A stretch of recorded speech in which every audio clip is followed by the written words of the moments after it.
guys been enjoying my videos so far. I want to talk about good hair versus bad hair. Now, I'm not talking about weave extensions. I'm talking about actual hair that grows out your scalp. Okay? Actual hair that grows out your scalp. I've been wanting to talk about this for so long, especially after, like, I went to cosmetology school and I learned all that I learned. And it's something that needs, people need to be more educated and not be so ignorant about hair types and hair textures and hair lengths and all that stuff, because at the end of the day, you're your own person, you're your own individual person. Everybody was not born the same. Everybody was born different in some way, shape, or form, unless you're like identical twins or something. But everybody's born different in some shape or form. So with all that being said, let's get right into the meat and potatoes of good hair versus bad hair. So, how do I feel about the term good hair versus bad hair? I hate it. I hate it. I hate the term good hair versus bad hair. I feel like it pit people up against each other, for one. Two, I feel like it's derogatory. It's very derogatory towards people to pick at them or belittle them because they don't have the status quo of the type of hair that is quote unquote what we would see as not normal, but what we praise in society, so to say. So I hate the term. I do not like it. I do not speak like that, especially around my children. I do not speak like that. I get into that later, but I definitely hate the term good hair, bad hair. Anything that has to be derogatory towards hair, I hate it. So I do not like that term at all. What I was told about my natural hair. So I have 4C hair. I think, yeah, 4C hair. So is it? Yeah, I have 4C hair. So my hair is very coarse and it gets dry very fast. So with that being said, I never learned how to manage my real hair. But from what I was told when I was young, when I was a child, my real hair wasn't quote unquote acceptable. So I used to get picked at a lot for my real hair, especially when it came to within my culture. I'll put it like that.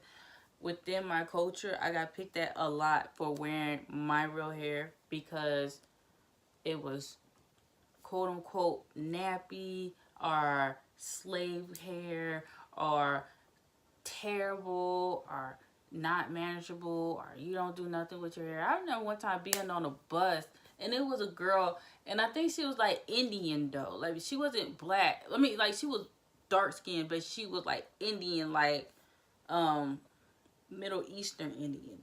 And we had got into an argument, and she was like, I remember when you had a picture in your yearbook and you was like in 5th grade and you had some nappy hair sticking on top of your head, and I should pull that out and show it to the whole bus and embarrass you. So, needless to say, we got into a fight, but that's not the purpose of the video. But I'm just giving you the back history of, you know, what I was told about my hair, my natural real hair. And it really hurt my feelings as a child because it was like, well, dang, like I'm not, my hair, because I'm not good enough because of the hair texture that I have. So I can imagine how other people feel, because not only because of their hair texture, but because of the color of their skin. Like I'm considered to have brown skin. Some people, like especially like in my family on my father's side, they think that I'm quote unquote light skinned. I'm like, I'm not light skinned. I'm definitely brown skinned. But I can like understand how they feel, because I feel like they have beautiful skin. I feel like they have beautiful skin, but to them, like they do not think so. Like they're like, no, we don't have beautiful skin.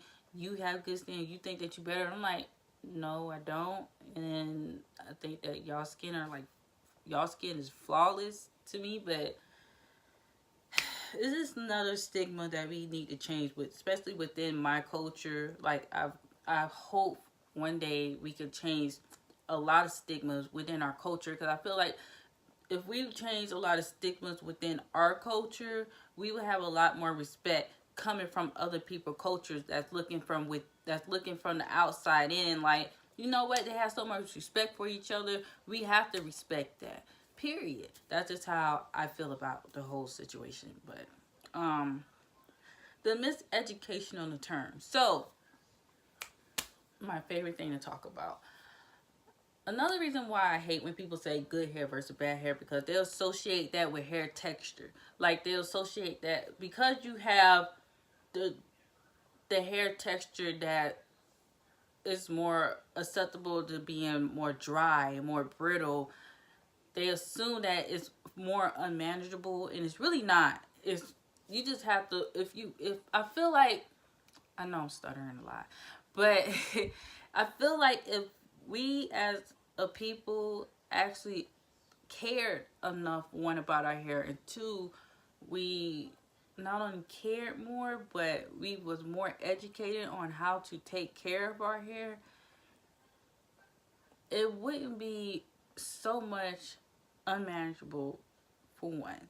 And two, your hair is not bad because your hair is more on the coarser side.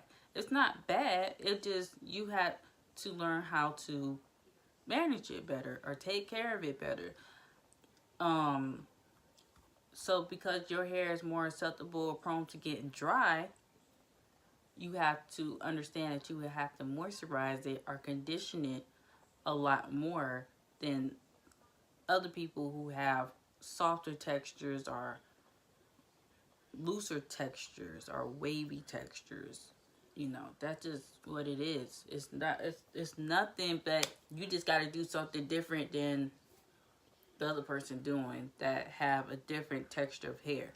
So good hair to me is healthy hair. And that's like, if we spoke on those terms, then I would like the saying of good hair versus bad hair. Good hair to me is healthy hair. Trim edges, like trim ends, like your hair is trimmed. Um, in a healthy state, a healthy condition. That's good hair to me. Bad hair is like unkept hair. Like, you can have straight hair and have bad hair because you're not taking care of your hair appropriately. That's bad hair to me. Like, if you're not taking care of your hair appropriately, or you're doing something to your hair that is straining and breaking your hair off, that's bad hair. Like, you should go to a stylist, and they should educate you on how to take care and manage your hair, whether it's straight, whether it's curly, or whether it's coarse. A stylist should be able to educate you on how to take care and manage your hair better. Now, do I wear a relaxer like my real hair? Yeah, I do. I wear a relaxer, but that's because that's all I've been taught all my life, is how to take care of your hair with relaxed hair. So that's like my only reason. Other than that, how does the term good hair and bad hair affect our children? We think that we think that, you know, things that we say don't really affect our children a lot, but it really do. It really do. For example, my son is 9 years old. So how can I put this? He's more aware of things that goes on around him from when he was younger. So because my son also has hair like me, he has coarse hair, and he's a boy. So, you know, boys, I swear, it's like getting them to do anything hygienically until they like start liking girls or something like that. It's it's just hard. Like, you gonna have to stay on top of them. But I remember one day he had came home from my dad's house, and like he had like patches in his head. So I was like, I know ain't nothing going on with my baby. Like, what? Why do my baby have patches in his head?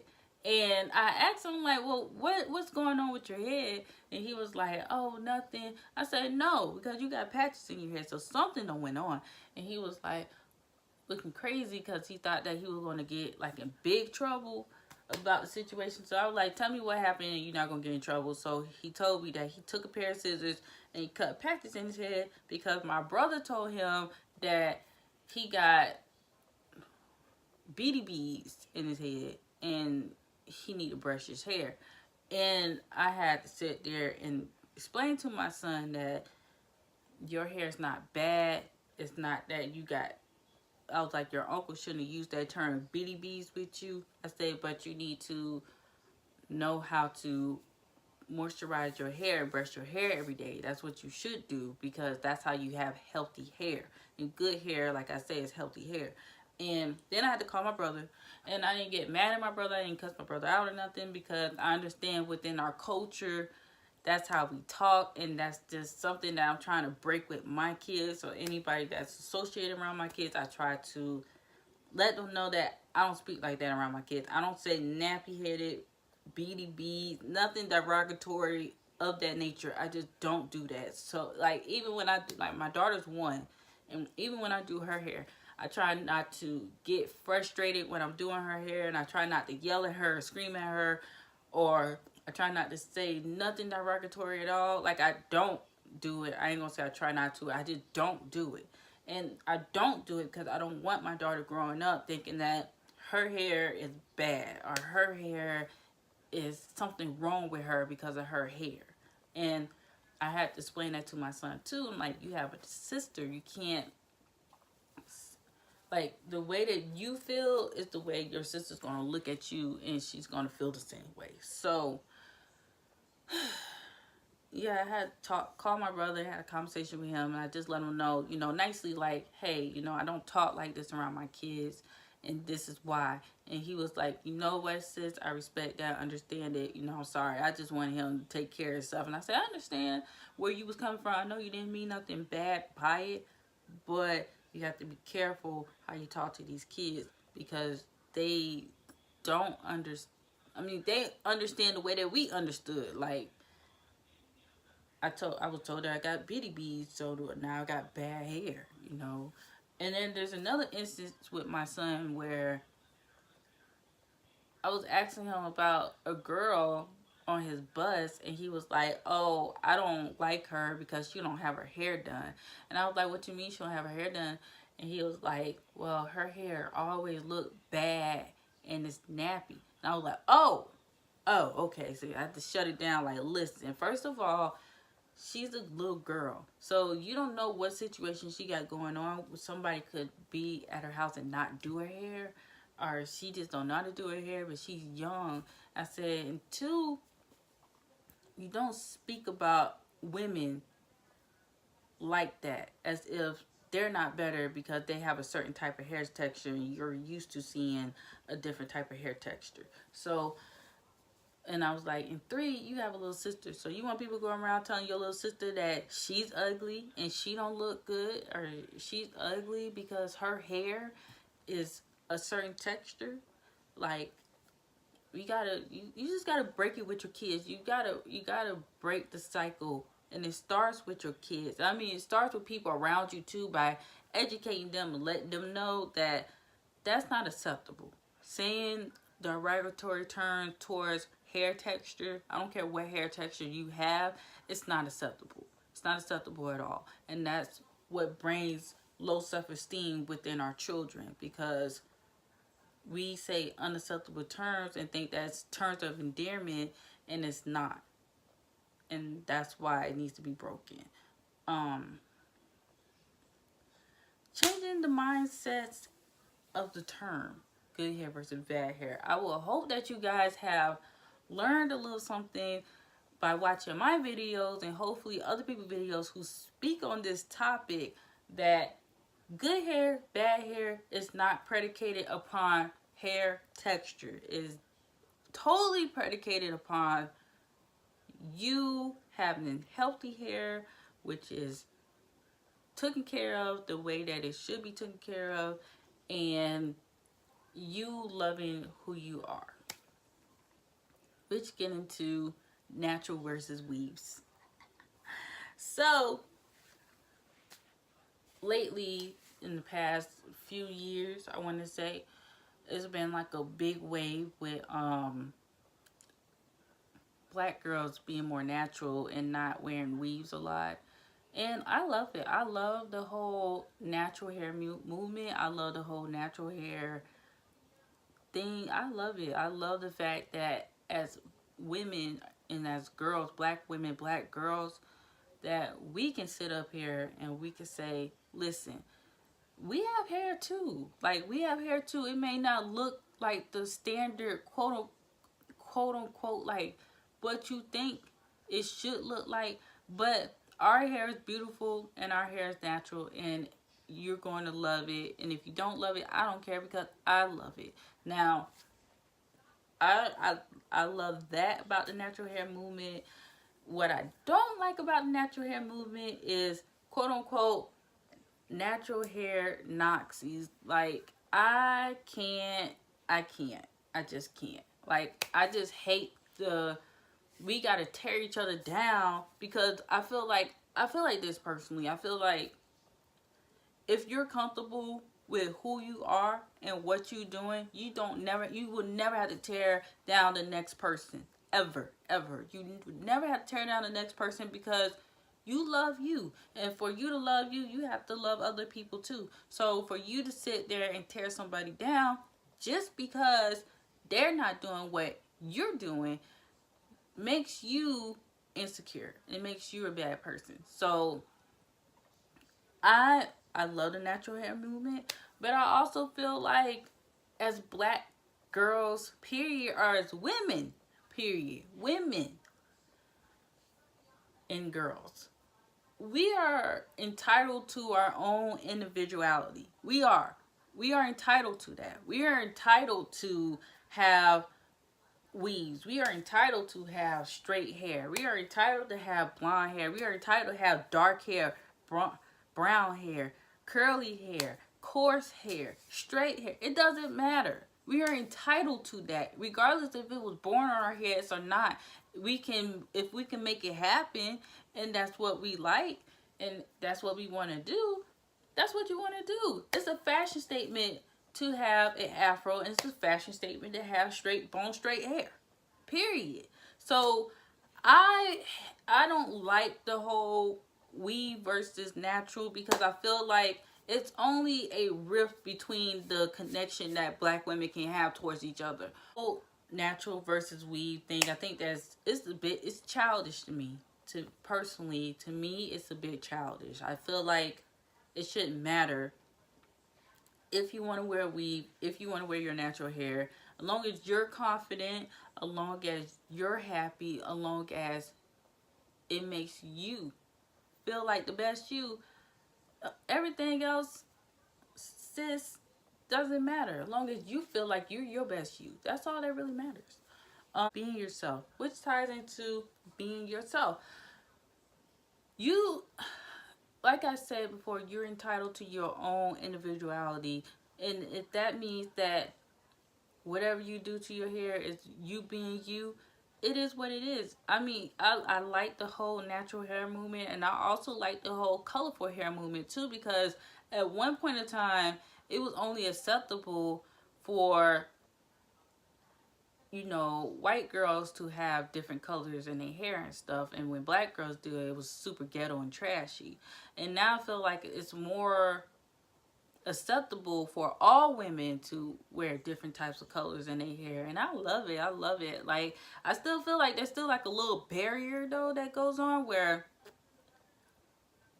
when it comes down to certain, like when it comes down to the color ism that goes on within our community, that we still complain about, well, you too dark to wear this, or you too light to wear that. And I feel like that should go away, because like I said, if that person feel comfortable wearing whatever color hair they want to wear on their head, it's their head. You know what I mean? And they feel confident and they love it. Let them love it. You know what I mean? You don't gotta like it, but let them love it. That's what they love. Let them love it. Okay?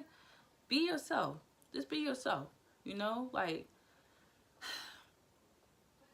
don't let other people define you when you feel like you at your best you. I mean, as far as I'm concerned, you're still building to build your best you all the time. But at that mark in your life, you feel like you at your best you. Be your best you. Don't let nobody tear you down or make you feel bad about being the best you. And not hurting other people. So, with all that being said, good hair versus bad hair. Like I told you how I felt before about it. And the term shouldn't be used to hurt other people. The term shouldn't be used to tear down other people. The term shouldn't be used to uplift you to bring down that other person. The term good hair and bad hair should be used in, you know what, your hair look damaged, your hair look really porous, or your hair looks really dry. Maybe these products should work for you.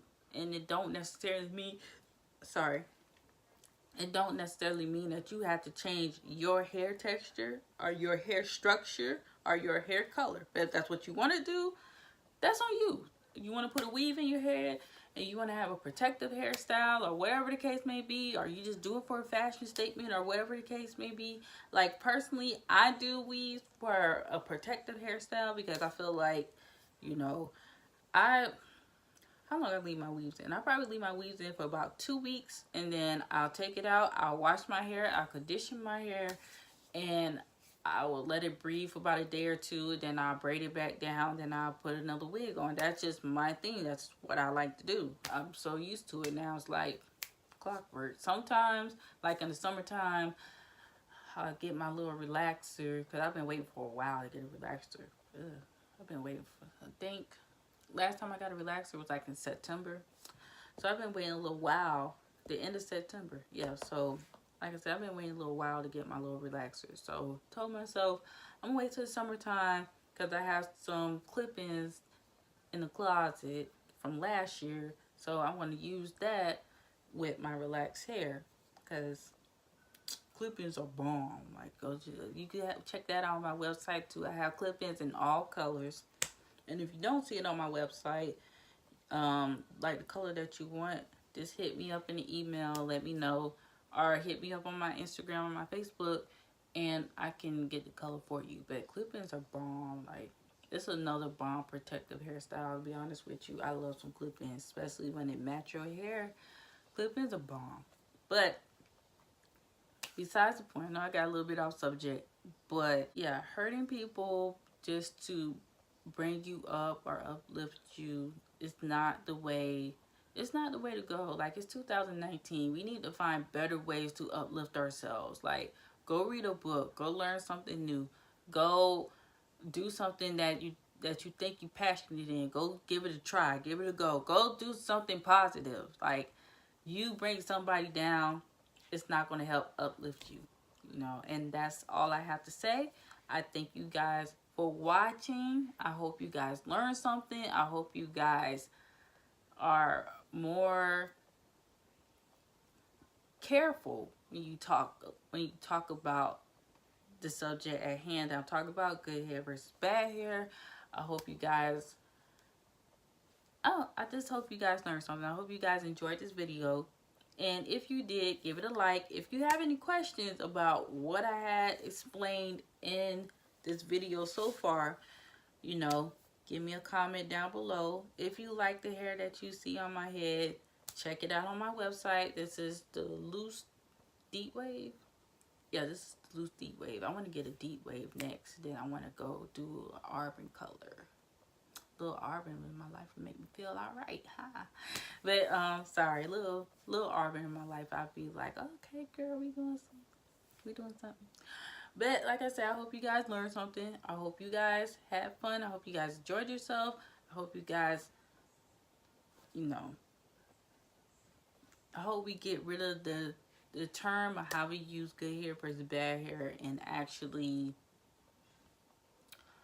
change it into what it really is. It's healthy hair versus not healthy hair. It's pretty much what it is, what it really is. And oh, one more thing I want to say before I go. What made me stop saying good hair versus good hair, bad hair, nappy, and all that stuff was actually my cosmetology teacher. I meant to put that down in the notes. I don't know why I forgot that. Like, my cosmetology teacher, and she was white. She was actually the one that made me stop using those terms, because we was in class, right? Just real quick, I know this video going on pretty long, but we was in class and we was all talking about good hair, bad hair, like, because most of my classmates was black, and then we had like one or two white people in our class. 1, 2, or 3. I think three white. Three white people in our class, and everybody else was black. So, you know, everybody in class talking about some good hair, bad hair, and why we need to relax all the time, and how often we relax our hair. She was looking at us like, what are you guys talking about? And I was like, well, you know, I have bad hair, so I relax my hair every 2 weeks. And she was like, what? And I was like, yeah, I relax my hair every 2 weeks. And she was like, are you crazy? She was like, I'm surprised you have any hair on your head. Like, over processing your hair with a relaxer will cause a lot of breakage. So I might do another video about that another time, about properly relaxing your hair. But I told her that, and she was like, oh no. Then she was like, listen, and she was like, I've been hearing you guys throwing around the word good hair versus bad hair. So she had us explain it to her, and she was like, that's ridiculous. She was like, only thing good hair, bad hair should be used for is healthy hair, not healthy hair. And I was like, you know what? I'm gonna start using that, because that's really what it, like I said, what it really boiled down to. Like, you shouldn't have bad hair just because you have a certain type of hair texture. So I meant to put that in my notes, that I had actually got that from my cosmetology teacher about changing my mindset on the term good hair versus bad hair. And now I'm finna go. Like, comment, subscribe, and tell me what you guys think about my video. And also tell me what you guys think about good hair versus bad hair. Like, what are your thoughts on good hair versus bad hair? And I'll talk to you guys later. Bye.